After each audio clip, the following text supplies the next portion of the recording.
Hi, good afternoon, everyone. Thank you for coming to today's scrap meeting. I'm going to share the agenda.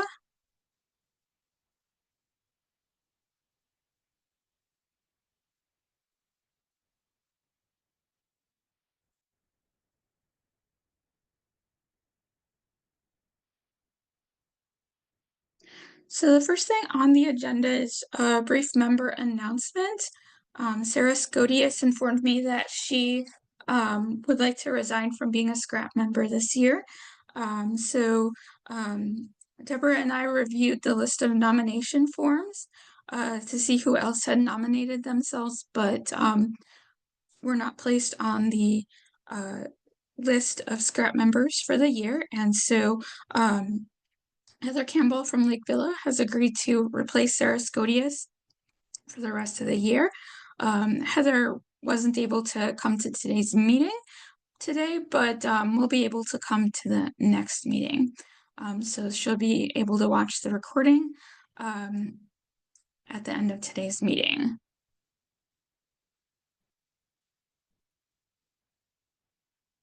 The first thing on the agenda is to review my findings of the top 15 searches related to manga. So I created a spreadsheet in order to identify the top 15 searches. I looked at each of the years of the spreadsheet of searches that were executed by patrons in the pack. So they were from 2018 through August 2024.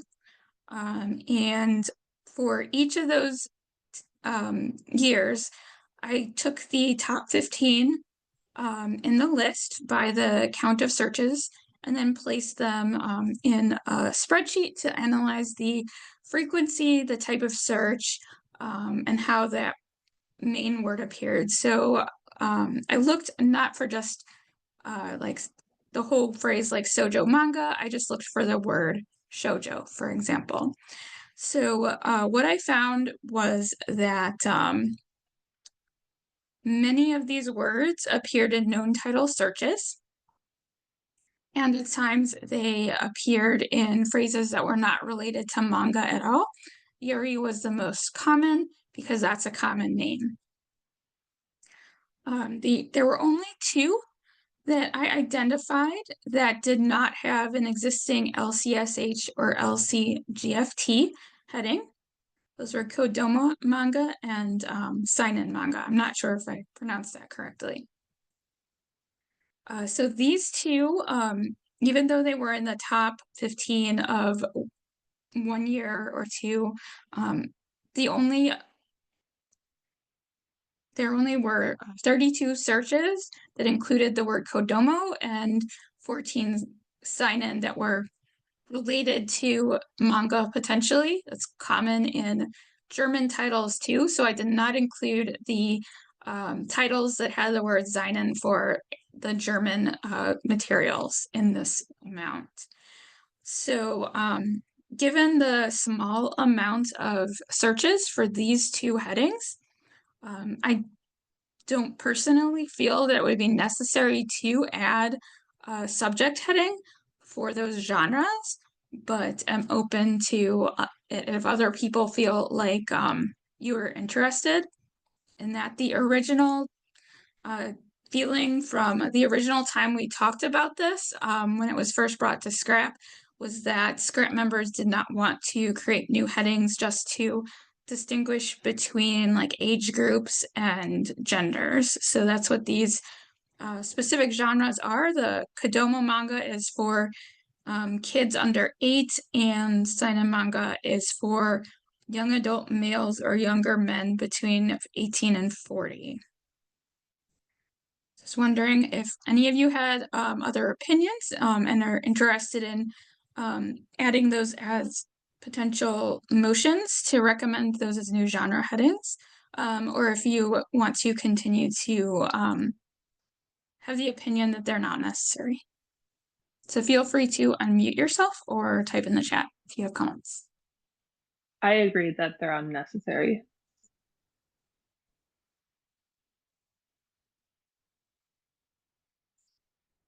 Are there any other comments? I agree that they're unnecessary, but I was also wondering about so the two, the Josei manga and Seinen manga that Desplains is using as a local heading.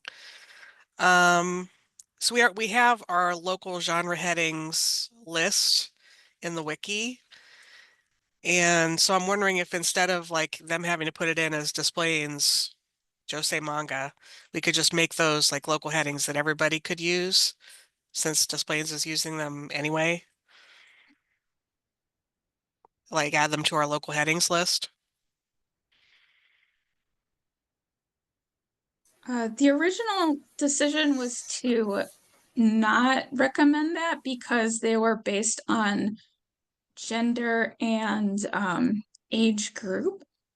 So we had allowed displays to do it as local headings. So I'm wondering if others are interested in um, allowing them as local headings that all CCS libraries could use and changing your opinion, or if you want to continue to only allow displays to use that, or other libraries if they choose a local heading.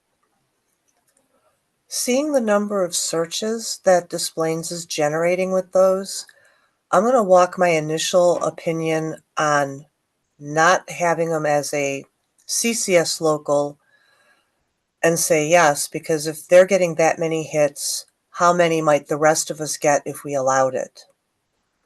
And I think I would even go so far as to include the Kodomo manga in there, especially now that we're in the midst of a leveling project on our early readers, and I don't even know how much of our collection between junior and early and tween and teen may fit some of these. And if we're going to have better access for our patrons, then yes, we should be thinking about it and considering it. So I'm for having them.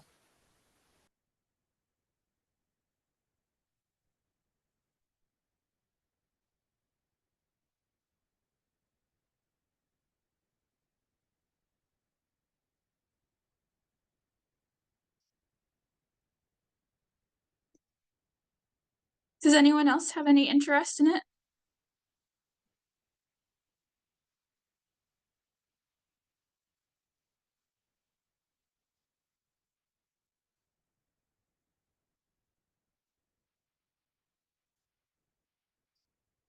I don't currently have the full list of manga headings that Displays has created for local headings. I think that I'd have to look through old minutes to find that. Would you want to make the motion today? Because I can take the time to find the old minutes, or would you prefer to do it at the next meeting? I'd prefer at the next meeting. Okay, great. I'll add that to the agenda for next meeting.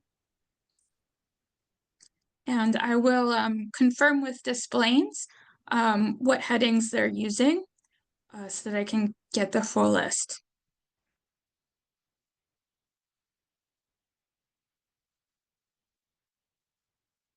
Okay, so the next thing on the agenda is to revisit the motions for the new genre headings after the CAM discussion. So CAM decided to not pass the motion for materials for new literates and materials for adults with memory challenges. So in that discussion, there were several suggestions. One, they would like two separate motions, and they would like to consider other options. So literacy materials is one that is used more frequently. The word literacy is used on websites for the publishers more than the term new literates is. New literates is in line with LCSH headings though. There was also a discussion about creating terms that use words like youth reader materials and not have a general term like literacy materials or for new literates so that the age groups are separated out from each other and there isn't a broader term. And for materials for adults with memory challenges, they were interested in having a term that was broader, like people with memory challenges.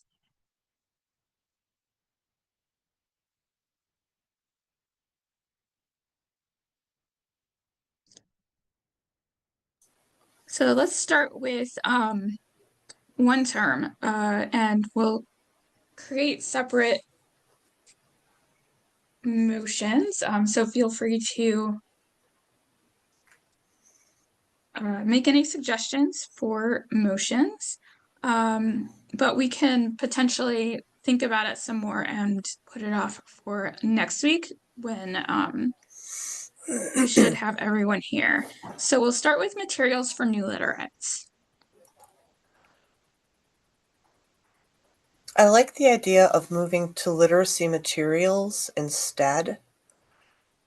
And I don't know if Cam really wants that term to be more specific as in adult literacy materials. So to put an age group in there so that we're not collapsing youth materials into that.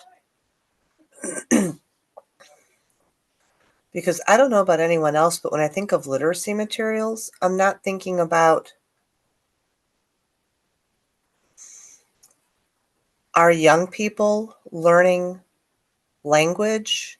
I'm thinking more along the lines of high school age, college age adults who don't have the necessary skills to function in society. So my question is, how important does having age be a part of that and having that term?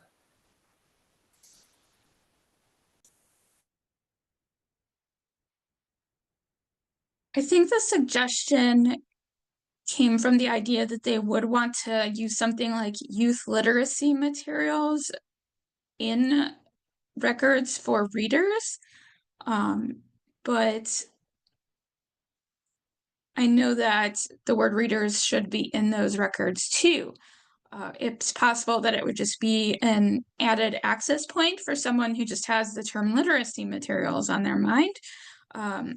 When I think back to what I've cataloged related to the publishers and the lists, I can think of these literacy materials as being specifically geared towards English language learners who could be teens or adults, potentially for immigrants, and also would be at the level of teens or adults that are still learning to read.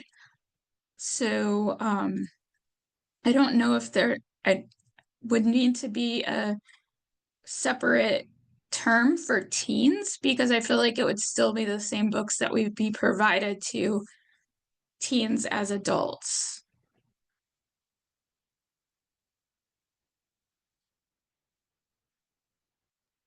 I agree that literacy materials, my default thought is for adults, whereas youth literacy materials is just the entire youth collection.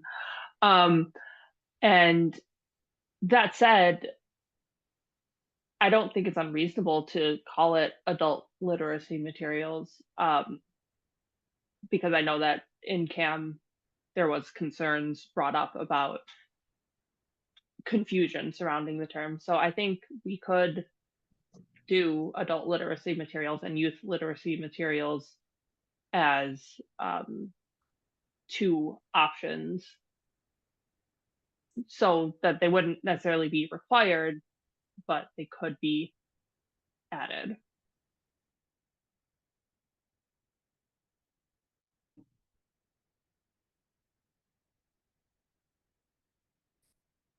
So Nora, are you suggesting two terms, one that's adult literacy materials and one that's just literacy materials? No, the second would be youth literacy materials. Youth literacy materials and adult Mhm. literacy materials.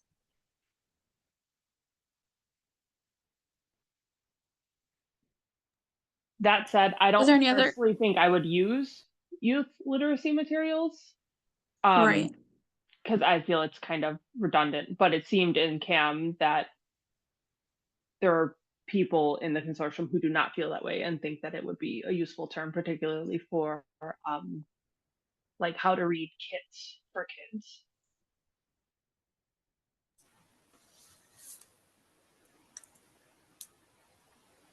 I would Yeah. be very I can see. comfortable. I was just thinking I could see something like a phonics kit being useful for like being used for like something that would be more than just books. So youth literacy materials could apply to that if it was more than just readers.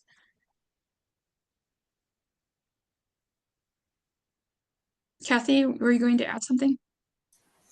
Yes, I was going to say I would be very comfortable in making actually two motions regarding this. One is that we allow an optional term for adult literacy materials, and the second, an optional genre heading for youth literacy materials. And that way, then they could be voted on separately rather than together. Everyone would have a chance to say their piece about what they think of allowing or not allowing, or whatever we're choosing to do. I think that's a great idea, Kathy.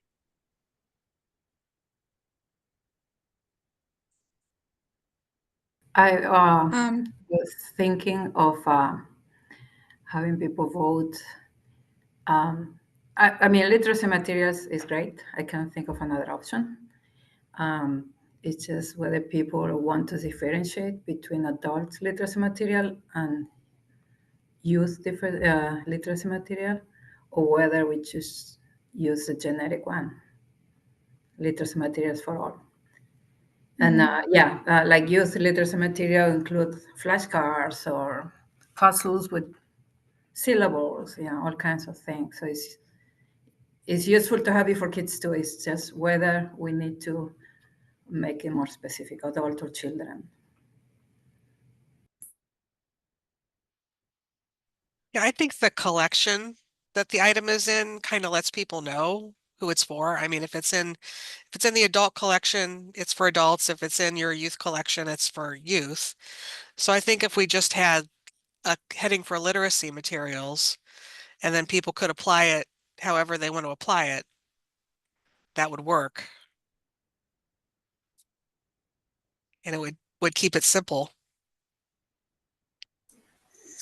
It would keep it simple, but I'm wondering if some of those other libraries who were asking for age differentiation were thinking of the things their public services staff would be asking for. Because ours, they always want to have a easy way to search and group things and give a patron a handful of hits without having to do all the added work of, oh, this is in the junior collection, so this is really for kids. This is in the adult collection. This is found here. They just want an easy lump term. So if we look at it from a public services perspective, how would phrasing these terms be best service for them and our patrons? Well, I mean, we know pretty clearly what adult literacy materials are, because it's, there aren't that many things that are published that are for adults who are learning to read, or but I feel like the term youth literacy materials could get a little complicated or confusing, because some people might think that that's just like every easy reader, which we have a million of those. And do we want, people, are some people going to start assigning that heading to all their easy readers? Like, I think I'm not against using that term if that's what other people want. But I think if we're going to use that term, we need to make it really clear what type of materials it's for, so that it doesn't get out of hand. And I know I'm not going to be adding that heading to every Easy Reader iCatalog, but Right. some people Oh, might. absolutely. I can see that because that was one of the things that stuck in my mind from the entire CAM discussion of these two genre headings we're talking about is that they wanted scope notes, what to use it for. So if we're able to provide that in our local heading, on the Polaris database, so you could look the term up and see what it's used for and have something clear, a clear definition presented on it, I think that would help immensely, no matter what terms we choose to present. We can definitely include scope notes. We can include that also in the catalogers wiki. And it can say to add it to records that could include a broader range of materials than just books. But it could be used for books if someone chooses. It's optional, it's not required. So it's up to the cataloger to judge whether it should be added to the records or not. We could also include lists of publishers that could potentially be selling these types of materials. One concern I do have is this, if we do pass a motion to have the one term literacy materials without the age group, that it will come back to the same discussions at CAM that they would want to have it the separate terms for youth and adult or teen. Or youth and teen. I mean, not youth and teen, youth and adult.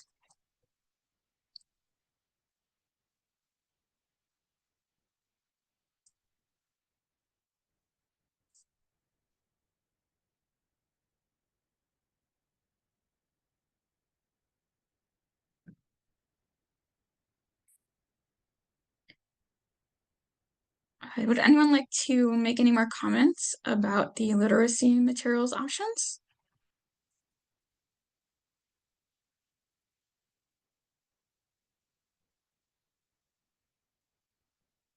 Is anyone interested in making a motion on this issue? I will make the motion that we allow the optional genre heading for adult literacy materials.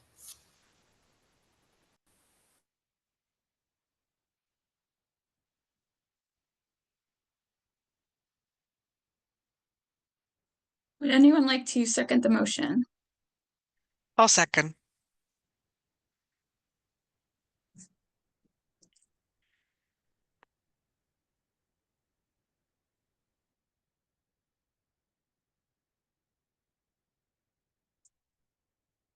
One moment. I'm just bringing up my spreadsheet so I can record the votes. So I'm going to call out your name and you can just say yes, you'll vote for the motion, or no, you will not. So Kelly, you seconded. And Rachel? I vote for the motion.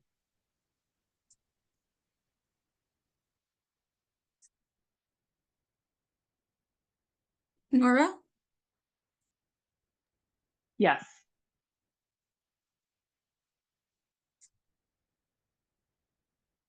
Kathy, you motioned. Nancy?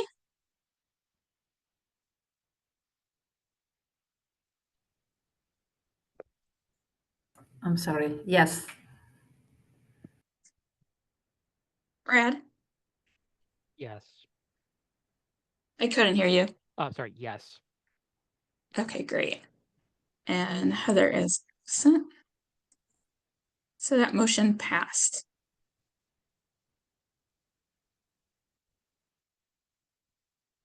Kathy, you said you were interested in two motions, one for adult and one for youth. Are you interested in making that second motion?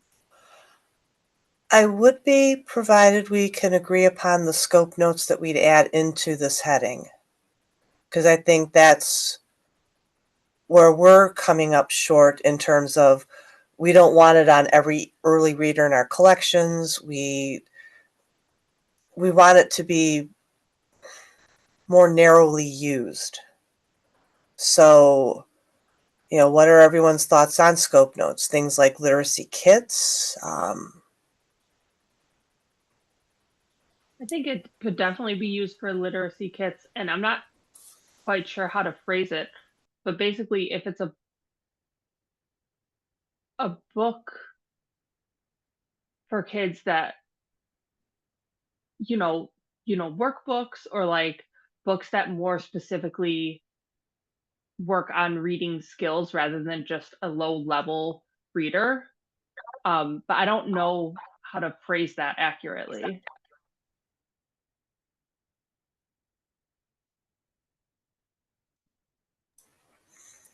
I don't either.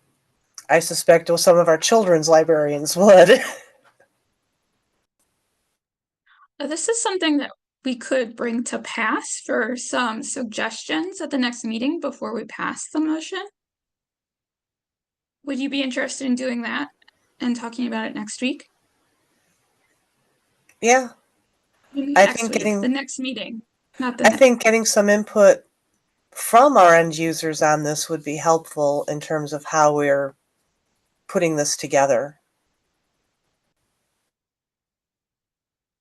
Yeah, I'd like to do a little research and find out what type of things our children's librarians have, because I don't even know off the top of my head what type of literacy materials they have over there. They have some stuff that, they probably had for years that I have no knowledge of, so maybe leave Besides the that for, fuzzy kits. yeah. So maybe leave that for the next meeting and then we can just deal with the adult literacy today. Okay, great. So the motion passed for adult literacy materials. And I will go to the next past meeting and get input on their interest in having youth literacy materials in the records and what they would like to see it used for, what types of materials would be in kits, and how we should craft a scope note so that it's clear enough of for the catalogers to know when to apply it. The next subject heading or genre heading on the agenda is materials for adults with memory challenges. So in the discussion about this topic, there were some suggestions for different wording. Some were like using people with memory challenges instead of adults. So this is kind of the opposite situation of literacy materials where they want it broader and not specific to adults because there could be children or teens with memory challenges. I like it. I'm happy to switch it to materials for people with memory challenges.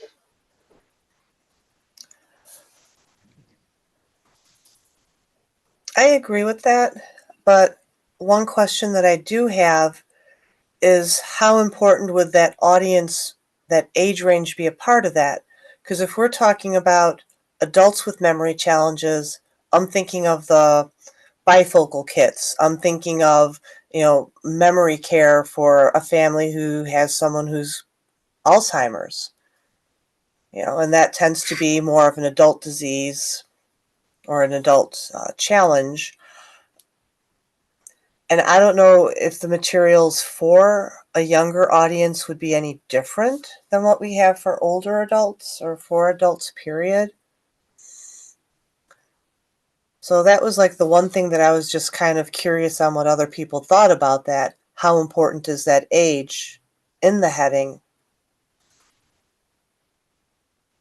When I think of kits that I've seen, they tend to be things that come to mind like a kit like Remember the 1950s or something like that that has like specific events that they can read about, things to learn about from the 1950s. And so I'm not sure what materials exist for youth or teens that have memory challenges, if there's some sort of kit that would be similar to like sensory kits or something like that that would be available.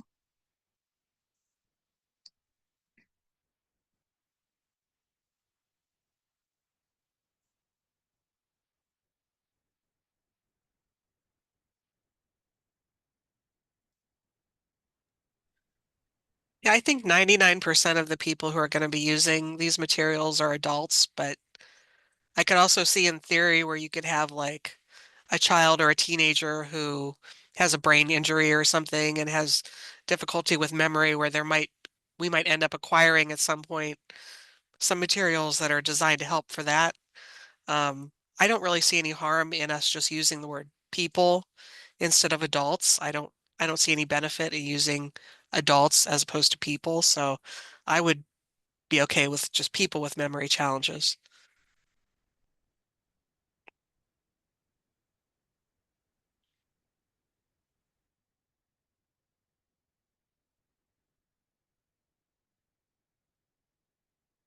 Are there any other thoughts on this?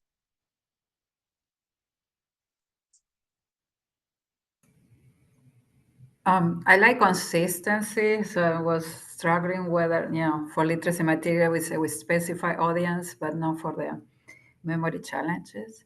But I like to go more general unless we have to be specific. So that's why I support people, materials for people with memory challenges. And if we ever need to specify in the future, we will, but I don't see a reason why we should do it right now.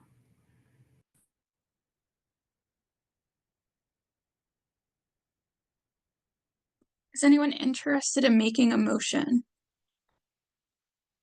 I'll move to suggest the optional use of the term materials for people with memory challenges.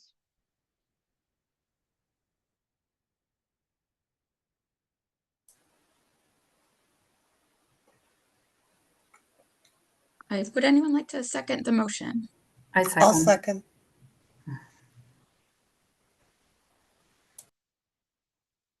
All right, one moment.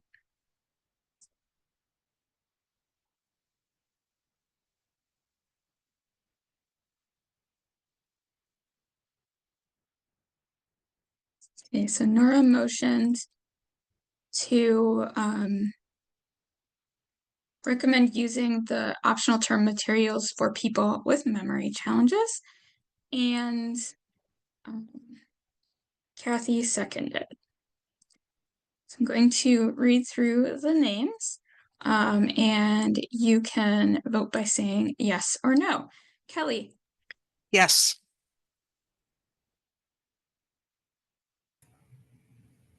Rachel,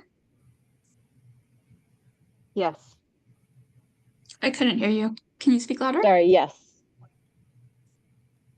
Yes. Okay.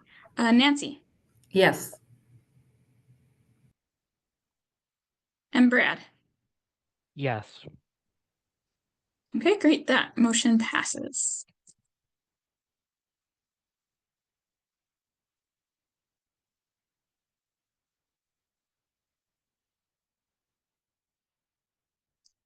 I'm going to bring up the agenda again.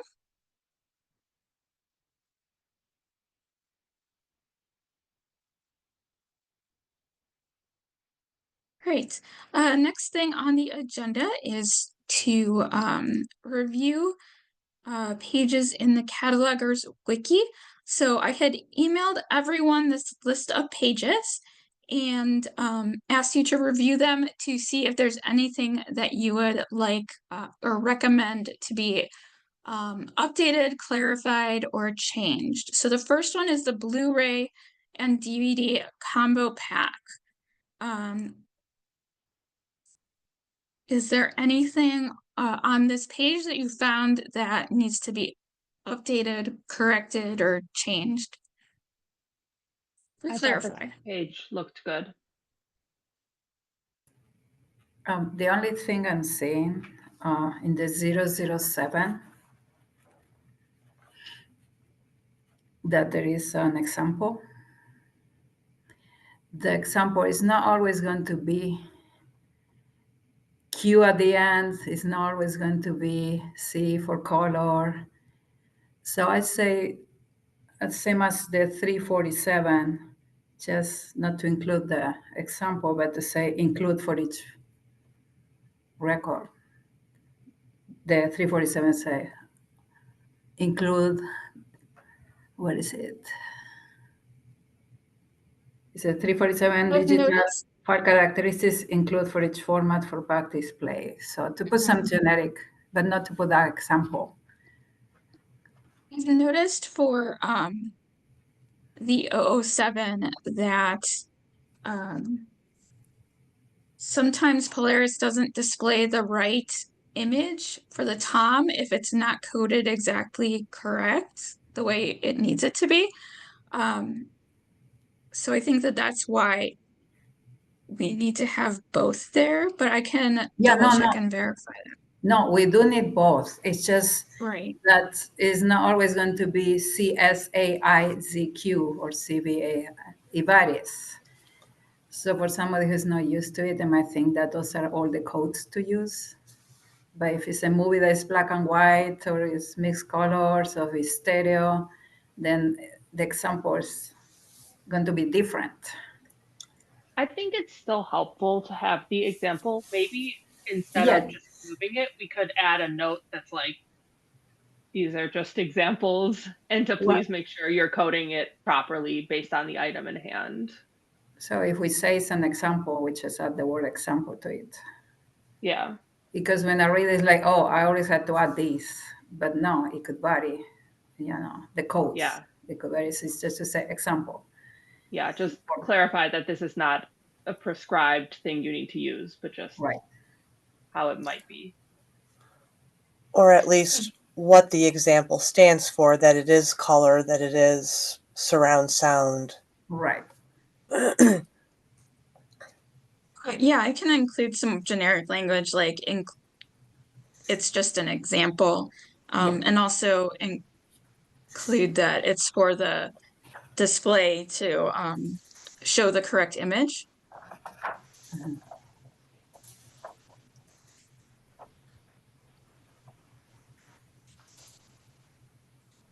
And I'll add something in and send it out to the scrap listserv to verify that that makes sense. On the 347 field, what you have there is include field for pack display, but if we're coding for both formats, it should be fields plural.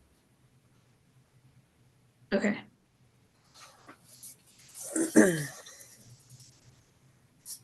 Or include field for each format for pack display.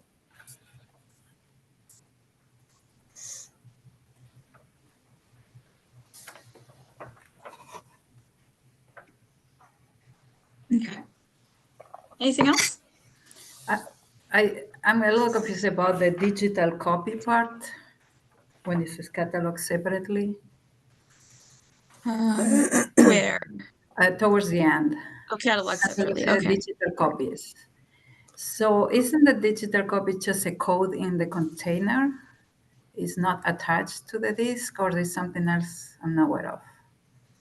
We have cataloged before Blu-ray combo packs where the digital copy was issued on a third disc. We've chosen to remove that disc because only the first person to get the set is going to be able to take advantage of the digital copy. That may not be a common practice anymore, but that's why that's been in there, is if you are presented with a digital copy disc, we're not creating a separate digital copy disc bib record because it's different. Okay, thank you. Michelle made a note in the comment that she doesn't think that they include this anymore. Is this still an active practice? I don't know if it's an active practice, but I know that's where that language came from. I haven't seen it in a very, very long time. Okay. Michelle said they're paper codes. Right. Is that like a code to download something, or what is Yeah, that? it's for a digital copy of the Okay. oh look, Brad has one he's holding up. I've got one too. All I can't libraries see just that. remove them before circulating. Okay. Okay. But it doesn't harm to leave this, since somebody could have an old movie that had a disc that says digital copies. So it doesn't hurt to keep it the way it is. Yeah.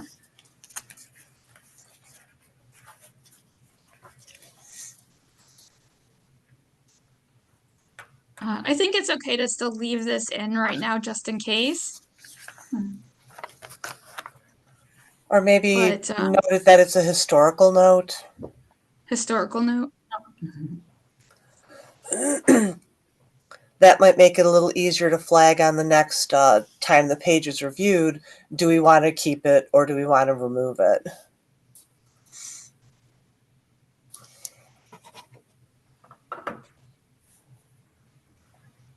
Okay. Is there anything else on this page?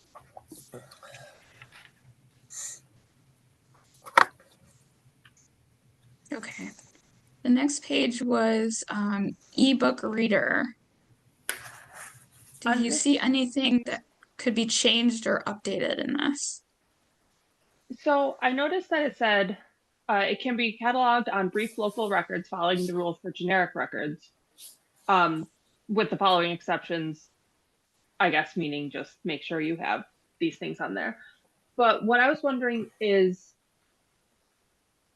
it seemed unclear to me. So it's saying it can be on brief local records for generic records, which if you click on the generic records thing, are supposed to be not visible in the pack. So I was like, I don't think that that's necessarily how we do ours. We don't necessarily, it's not like, you know, bags for checkout where you just have 40 bags on a record. You don't want people to be able to see. Ebook readers feel a little different for me. So I was wondering if we might be able to clarify that. On the Same. record for generic, on this page for generic records, it then says for material that does not need bibliographic access but is of local interest, use unique local material. I'm thinking that instead of generic records, maybe it's more like for the, it could be used the sorry, it could use the library of things page. Yeah, I think that might be a better reference for people. And this still references Absolutely. the title. So I can change that to library of things. I totally agree. I don't know, these people put in, they're not hiding their records for their e-readers, Right. You want ebook people to readers, know you and have they're it. also adding the titles in notes for patrons to see and find. Well, when we did our e-readers, we did them more in accordance with the unique local material as opposed to generic record, because we want people to see that we have it. We want people to be able to search and put a hold on it, but if it's shadowed, only staff can do that, and that defeats the purpose. Right.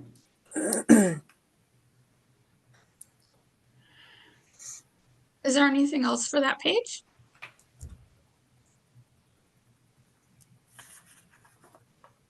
Okay, next on the list is library of things. Is there anything else that you can think needs to be updated or added to this page?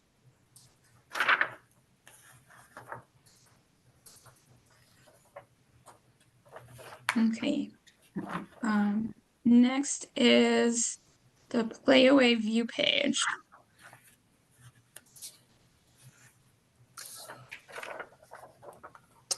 I did have something regarding place of publication and publisher,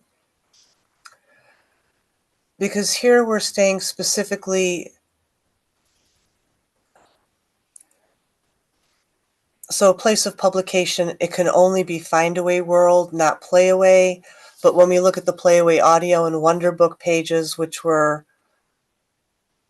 maybe touched last more recently, they're allowing Playaway as a publisher. And given that Playaway is the company that So it's like one of those, just make it uniform between how we treat the 3 pages, if that makes sense.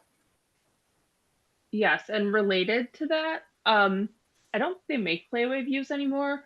If you click on the URL that's linked in this page, it just goes to the page for launchpads. So I think that possibly when playaway view existed, it was only published under Findaway. But they don't make them anymore. So I was wondering also if we perhaps need a similar page for Launchpad, or could be playaway view / Launchpad or what have you, since that's the more current version. Is Launchpad the same as what Playaway View was? No, not really. Launchpad's like a tablet instead of a video player. Yeah, they discontinued playaway views about 8 years ago now, I want to say, when they launched Launchpads. So they haven't made them in a long time. So since they're not making any more, I could just say that it was discontinued, but leave it there as reference. Out of curiosity, do we have any playaway views still in the database? Yes, we have I some. think we have them. I'd have to double check, but I'm pretty sure we do. They're slowly dying as the batteries give out, but yes, we still have some.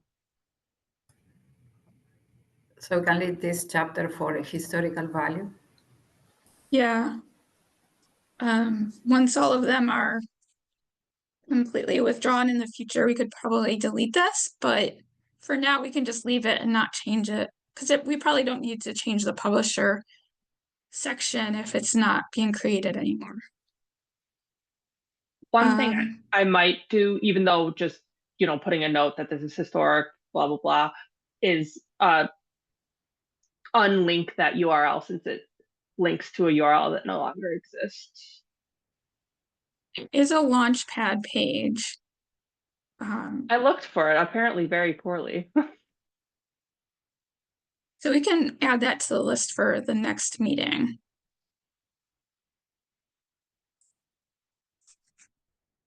The next one is Playaway Audio. Are these still being created or produced? Yes. Yep.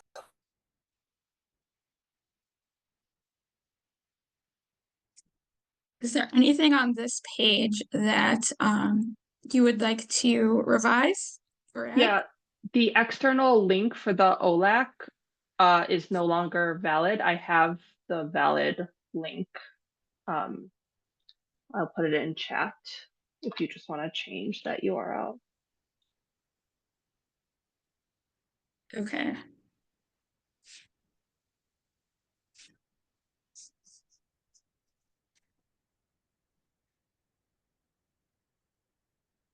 Is there anything else?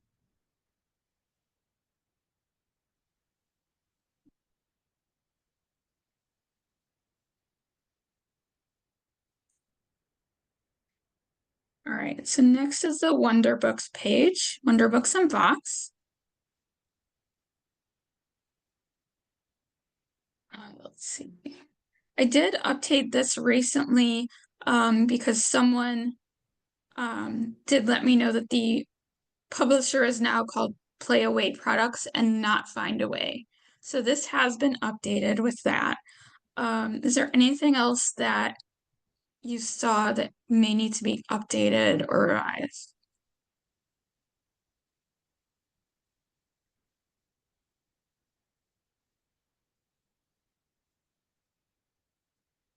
Okay, so the next one is the Great Courses. Is there anything that still needs to be updated in this? I know most people are possibly using Hoopla to access Great Courses. I don't know how much they're circulating in physical format now. I actually Do just libraries looked. still have these physically in the library? I did notice they are getting rid of them. The DVD format is ending in March.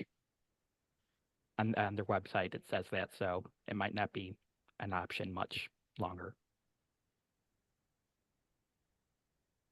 I think we still have them. I do have some comments that some libraries have them still in the chat.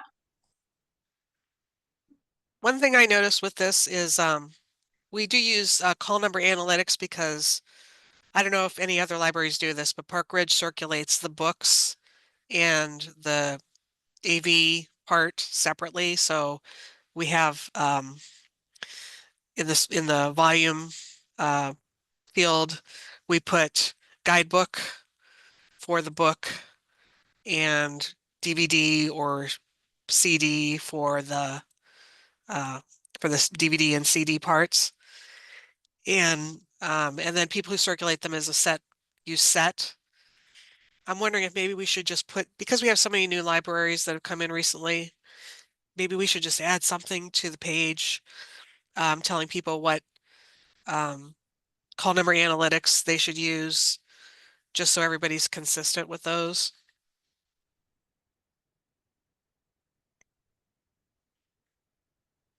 That's a good idea. I'll look at some records and see how consistent the libraries are and make sure we get everyone on the same page that they should be matching and add this to the page. Is there anything else for this page?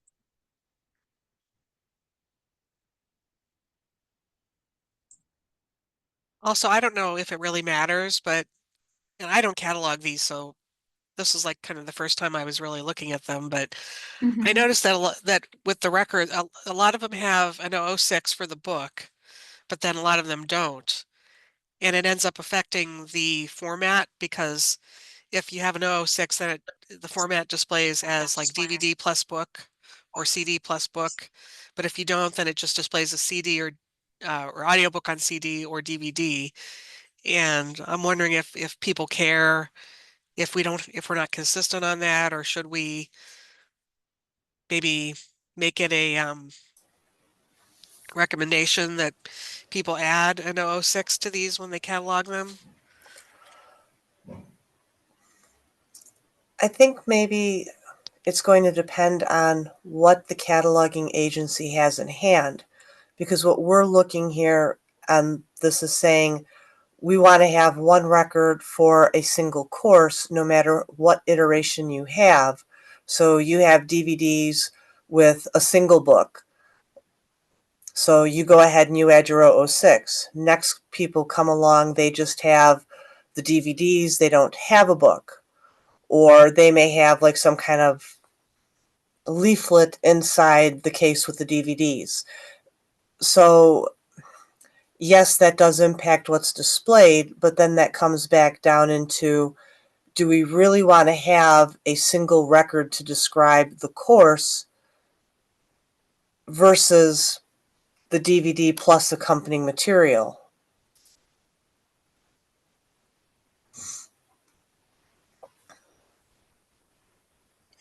I'll do some research into the records and see what I can find about the current state of the types of material and what materials are represented by those records, and see how inconsistent they are. And then I'll bring that back to the group, either through the listserv if it won't take too much discussion, or for the next meeting.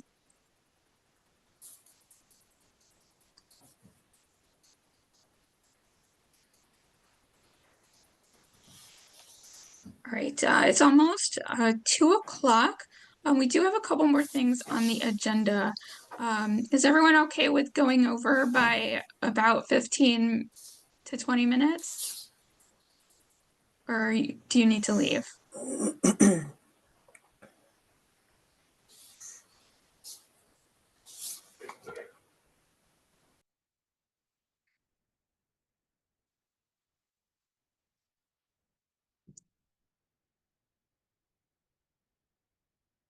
All right, it sounds like it's okay if we continue.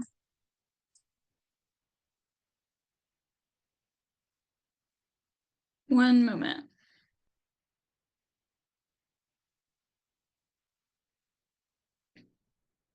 So Next thing on the agenda was from Kathy. She had a good question on call number analytics for periodicals. There are a few libraries that don't use the serials module, so that means they don't have the issue designation in parentheses the way it's automatically created. And they just put their call number information into the volume field in the item record when they use item records. So Kathy wondered if the libraries that do not use these serial holdings records need to add parentheses into their volume fields. So I thought about that for a while, and my personal feelings are that it's not necessary because the way the settings have been updated recently is that when a patron puts a hold on an issue for a magazine in the pack, and they're a patron from a library that does not use the serial holdings module, such as Fox River Valley, they'll get a message that says that they cannot place a hold on that item. They need to contact the library. The library will then have to place the hold for them in LEAP. They're not blocked from placing holds in LEAP, just from a patron placing a hold in the pack. So I feel that it would not matter because they wouldn't need to have the parentheses in order to place the hold, since it's not allowed because of the settings anyway. And these libraries have been contacted about this change in the setting and how it functions, so they're aware of the problem. So I feel Thank you, like trying Rachel. to change the practice wouldn't really matter, but I can make a note on that page making that statement. Thank you, Are there Rachel. any questions? Okay, so the next thing on the agenda is a presentation on the Disability and Accessibility Toolkit. I forgot to put the link in the agenda, so I'm going to get that up one moment. So I'm going to place a link just for that specific toolkit. There are two other pages, one for the immigration headings and one for LGBTQ plus headings. You're welcome to read through those if you want to, but I feel like in previous years we've already tackled those issues by updating the immigration headings and allowing homosaurus. So I've pasted a link just for the Disability and Accessibility Toolkit. I'm going to share a presentation. So one moment while I get that up and share my screen.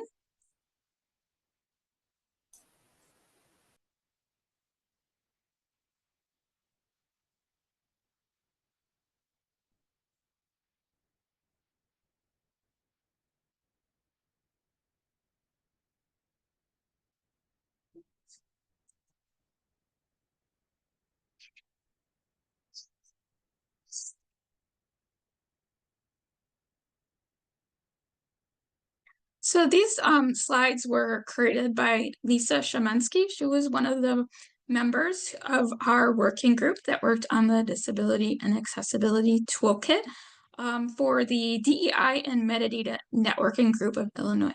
So this presentation is somewhat old, but I didn't want to just recreate her slides. So this was originally done in November of 2023. So the DEI and Metadata Networking Group is a group open to all libraries in Illinois. The group has meetings that are somewhat quarterly that include updates and information from our working groups, as well as presentations on topics that are of interest to the group. One of the main goals of the networking group has been to complete a website that can be used as a toolkit to assist with making decisions on local practices related to DEI metadata. The working groups have already completed the immigration and LGBTQIA+ headings. So the most recent one that was completed is the Disability and Accessibility Toolkit. So the CCS members that were part of the working group included me and Lynn Rubio from Displays. It also concluded library staff from other consortia, as well as academic and public library staff. So the working group focused on identifying subject headings that could be improved in order to more accurately reflect the way people within disability communities prefer to be identified.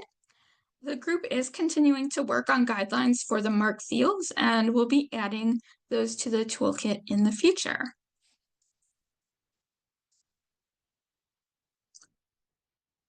So I just wanted to go over some of the background of the group a bit. The group did spend time evaluating the definitions of words like disability and accessibility and did settle on their own definition. So I don't want to go in depth into that right now. And you can read this on your own time. I just wanted to bring this up because it was really an important start to the research that we did and making sure that we fully understood the definitions of the broader terms like disability and accessibility, as well as did a lot of research into the meanings of the subject headings and how people with those disabilities use terms. So this working group really came out of the same initiatives as we have been working on by updating immigration headings and approving the motions for using homosaurus. The Library of Congress subject headings for accessibility and disabilities are frequently out-of-date terms. There can sometimes even be insulting or just appear archaic. So the group wanted to make sure we addressed all of those issues and used terms that were being currently used by the communities that related to the current medical terminology and was not offensive. So the working group's recommendations for the toolkit are not required recommendations for anyone that adopts it. So they're only meant to be a guide for the libraries when making decisions locally. So each library or consortium should continue to keep that in mind and do research into the local community, what's important for the local community, and make their own decisions. So in this toolkit, you'll see that there are tables that have main terms and recommendations for other options. So it's really up to the local libraries to make decisions on their own. So I'm going to bring up that page now, one moment.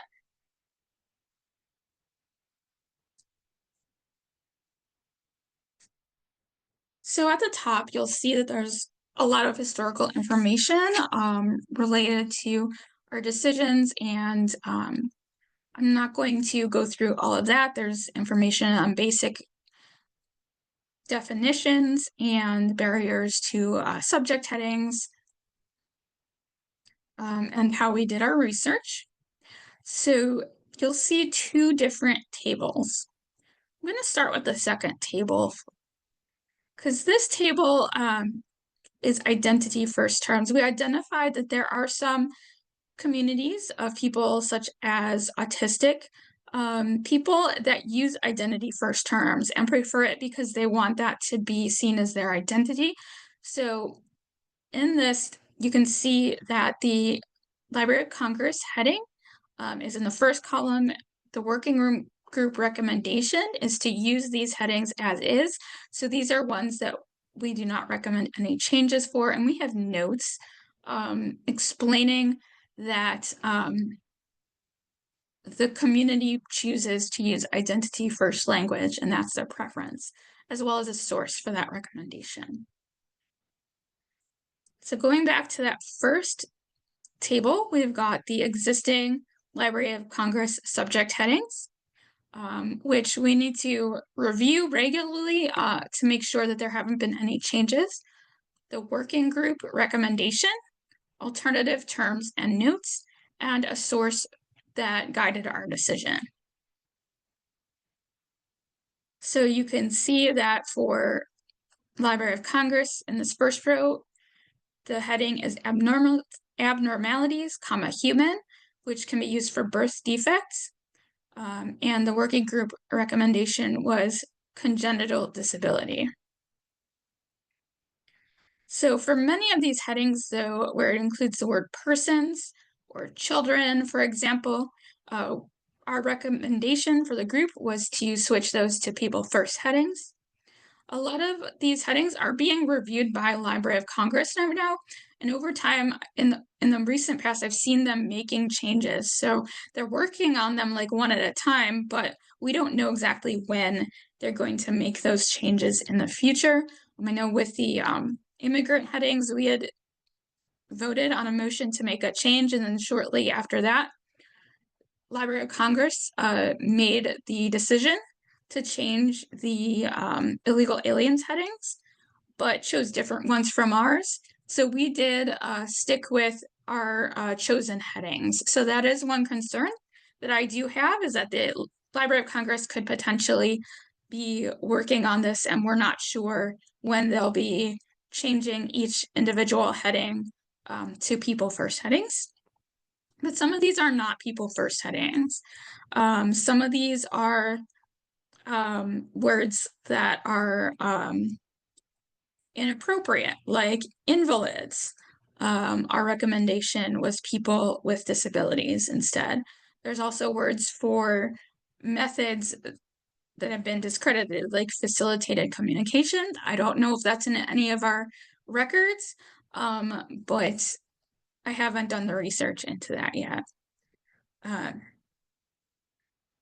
There's also terms where there are cases where there are less subject headings than there could be, like for hunchbacks, there's different types of spinal curvatures that could be used instead of that. The word leprosy, although it's the most commonly known term, is actually known as Hansen's disease now. And similarly with like multiple personality disorder, that's now known as dissociative identity disorder, but the heading hasn't been updated yet. So there's a lot of variety of different situations in this table, and a lot of headings that we could potentially make decisions on in the future. So this year, though, CCS staff are all extremely busy. We have our commitments for various different projects that we're already working on. And in order to pass a motion to change a Library of Congress heading, we do need to get executive committee approval. They made that decision when we chose to replace the illegal aliens headings with undocumented immigrants. So we are happy to put this on the schedule for the future fiscal year, but we want to make sure that we have enough time to do that research, and I'd really like help doing that. So I'd like everyone from Scrap to review these words and keep in mind that Library of Congress could be making decisions on some of them, and look through some of our resources, our recommendations, the authority records for these headings, and to make a note before the next meeting or even before the next fiscal year starts, because we can put this off for a while, and make note of what you think we should focus on. This is a lot to focus on all of them at one time, but if we can limit it to what you think is important for our community and important to focus on, that would help us to be able to take less time on the research we need in order to pass the motions that you want to pass, because it requires approval of executive committee. Are there any questions?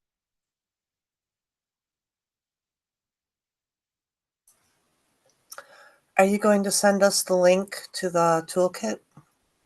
Yes, I did put it in the chat, but I will be sending out a link to the toolkit and the presentation when I send out the link to the recording.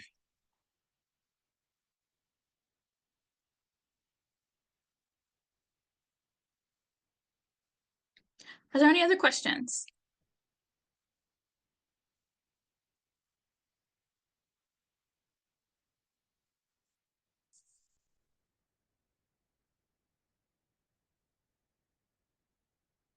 Is there anything else that anyone wanted to add today?